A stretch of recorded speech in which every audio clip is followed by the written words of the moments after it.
So magandang araw guys, for today's video alamin natin kung ano yung mga dapat nyong iwasan para iwas malas. Okay guys, ayan, magke-cleansing muna tayo ng ating taro kasi medyo wasted na siya at ginamit ko siya kanina. So ayun, ang advice ko talaga is lagi kayong magke-cleansing para yung mga bit-bit nyong bad energies ay matanggal sa inyong katawan at surfaces.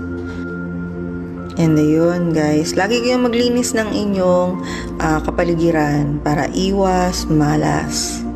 So dahil papalapit na ang Ghost Month, so marami tayong mga bagay na dapat isaalang-alang. And sana maging gabay nyo rin to para makaiwas for your future references. So for now pala, we will be reading Tarot by Zodiac Signs, okay? Kasi nung nakarahan, impronto yun, nakalive ako, bigla akong nag-tarot reading by numbers. So, dun sa mga hindi nakapanood, baka ito yung para sa inyo na cards. And I hope it will resonate with you.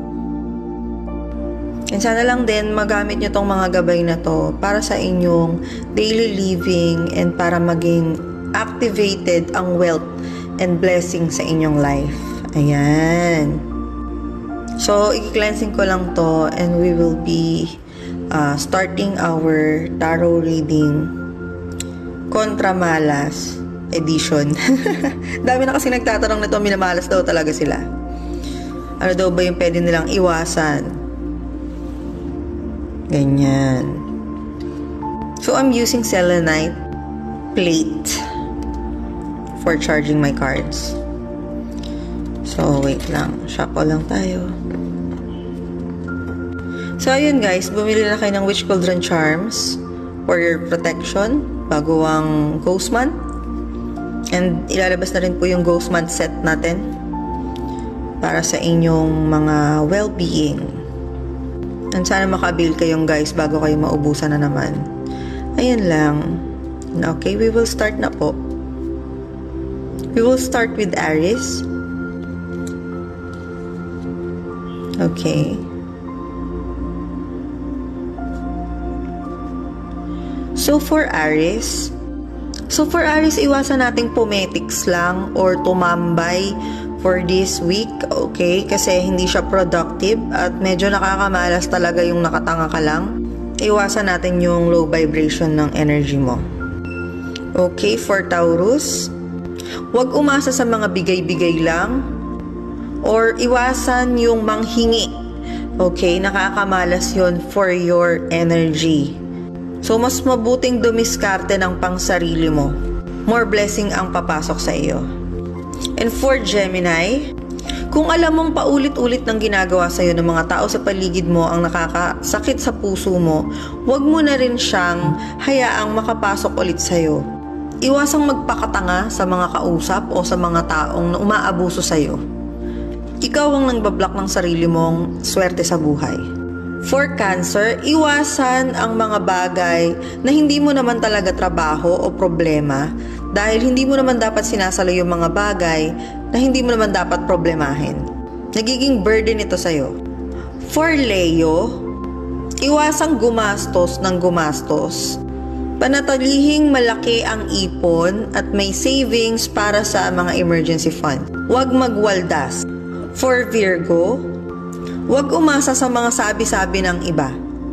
Mas matibay na pundasyon kung ikaw mismo ang gagawa dahil sure na ang mga gawaing ito ay makakadismaya lang sa iyo.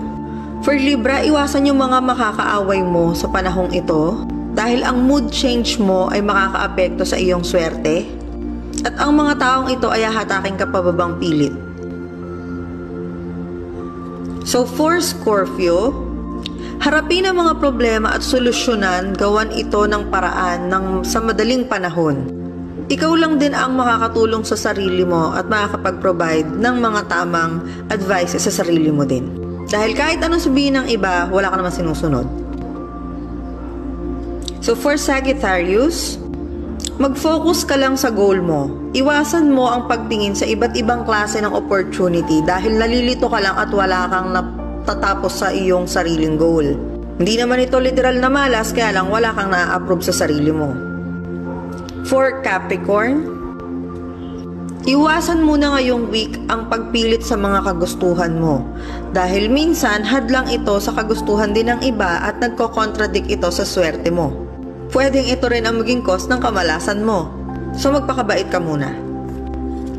For Aquarius, iwasan ang gumala o umalis or mag-travel ngayong linggo. Maliban sa magastos, hindi planado ang iyong mga financial stability at kailangan mong mag-earn more. For Pisces, huwag kang magmadali sa mga plano mo sa buhay ngayong linggo. Kailangan mong ayusin lahat ng schedule mo bago mo gawan ng desisyon lahat dahil baka magkamali ka at pagsisihan mo lang ito. So overall guys, ang advice ng tarot sa inyo, gawin lahat ng makakapagpasaya sa inyo pa rin, pero siguraduhin na tama ang desisyon nyo at wala kayong tinatapakang ibang tao. Make sure na napag-aralan nyo yung mga bawat hakbang na gagawin nyo at naplano nyo over the week lahat ng mga dapat nyong gawin, pati financial status nyo. Dahil kung sa malas nga naniniwala ka, sa swerte pa kaya. Always wear your witch cauldron charms, cleanse, and be blessed every day. I hope you resonate with these cards. Good luck!